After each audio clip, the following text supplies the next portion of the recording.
Coucou tout le monde et bienvenue sur ma chaîne, je suis Maman Reine. Pour les nouveaux, pour ceux qui arrivent nouvellement sur ma chaîne, je suis la maman de Laetitia et Timinou. Sur cette chaîne, je partage des recettes de cuisine, ma vie de famille, des vlogs, des astuces de maman et tout ça. Et donc aujourd'hui, je vous reçois avec une vidéo cuisine. Donc c'est mon plat, l'une de mes recettes de la sauce de haricots blancs avec de la viande. Et vous pouvez réessayer cette recette et choisir la viande de votre choix. Pour le coup, moi j'ai pris la viande de porc.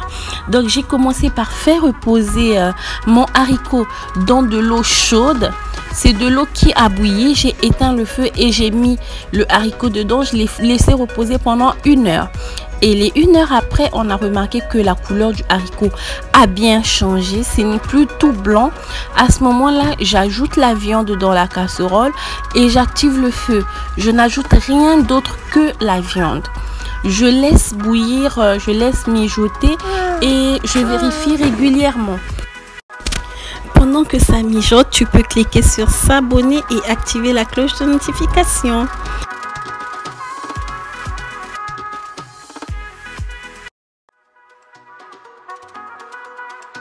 Voilà, donc je laisse mijoter jusqu'à ce que je puisse remarquer que mon haricot est cuit. Et le signe pour remarquer que le haricot est cuit, c'est que parmi les haricots, lorsqu'on soulève le haricot, on remarque qu'il y en a certains qui ont commencé à se couper en deux.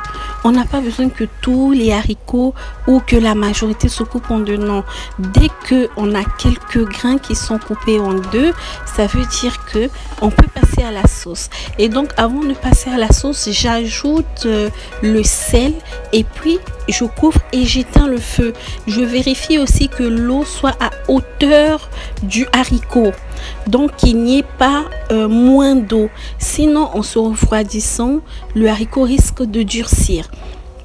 Donc pour éviter que mon haricot durcisse, je m'arrange à ce que avant d'éteindre le feu, que l'eau soit à hauteur de haricot ou un peu plus. Et donc pour faire ma sauce, j'ai besoin du paprika, j'ai besoin du poivre noir, des 7 épices, le mélange que je fais des 7 épices. Là sur l'étiquette c'est écrit 4 épices, mais en fait c'est 7 épices que j'ai mélangé. J'ai besoin de l'oignon, de l'ail, de la noix de muscade, de la tomate fraîche, d'un piment vert pour le parfum, du poivron, du sel, des feuilles de laurier et puis de la tomate concentrée. Bon, ici on a du mal à avoir la tomate concentrée, donc j'ai utilisé la double concentrée de tomate et puis de l'huile.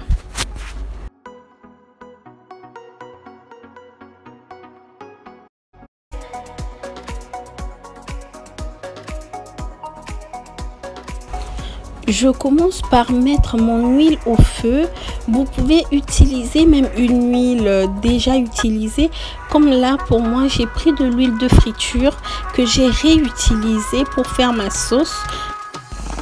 Lorsque vous allez reproduire la recette, je vous invite à utiliser moins d'huile que moi parce que moi, j'en avais utilisé un peu trop.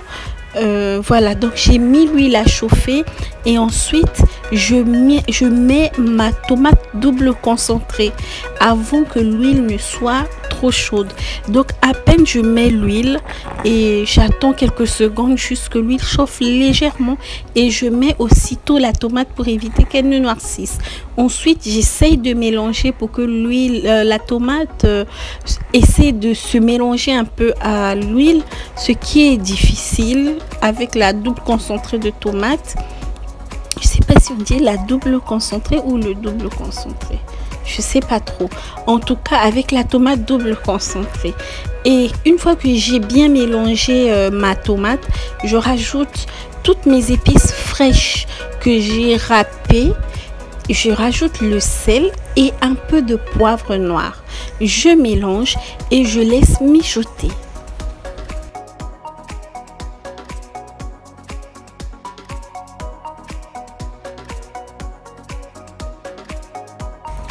Une fois que mon mélange a bien mijoté, je rajoute ma viande à l'intérieur pour qu'elle s'imprègne bien des parfums et des goûts des différentes épices. Et puis je couvre et je laisse à nouveau mijoter. Jusque-là, j'ai toujours pas ajouté d'eau. Et c'est maintenant que je rajoute un tout petit peu d'eau et puis je couvre à nouveau pour laisser cuire. Pendant que ma viande et mes épices, ma sauce en fait, pendant que ma sauce mijote, je râpe la noix de muscade et je rajoute la feuille laurier dans la marmite de haricots. Et ensuite, je prends ma sauce, je la verse dans la marmite et puis je remets la marmite au feu. Je couvre et puis je laisse mijoter jusqu'à ce que la sauce change de couleur, que ça soit plutôt rouge, limite que ça soit, je sais pas quelle couleur je peux appeler ça, mais on voit que c'est clair en fait. La sauce elle devient claire et même quand on goûte le haricot, on sent que il y a le goût de la sauce dans le cœur du haricot. Sauf que actuellement la sauce elle est trop liquide, donc je vais attendre qu'elle s'alourdisse légèrement. Donc elle va réduire, je la laisse bouillir et ça va réduire. Et ensuite quand ça va s'alourdir, je rajoute mes épices en poudre, le poivre, les 7 épices et puis un tout petit peu de paprika. Je ferme, je laisse mijoter à peine quelques secondes et puis j'éteins. Le repas est prêt. Voilà.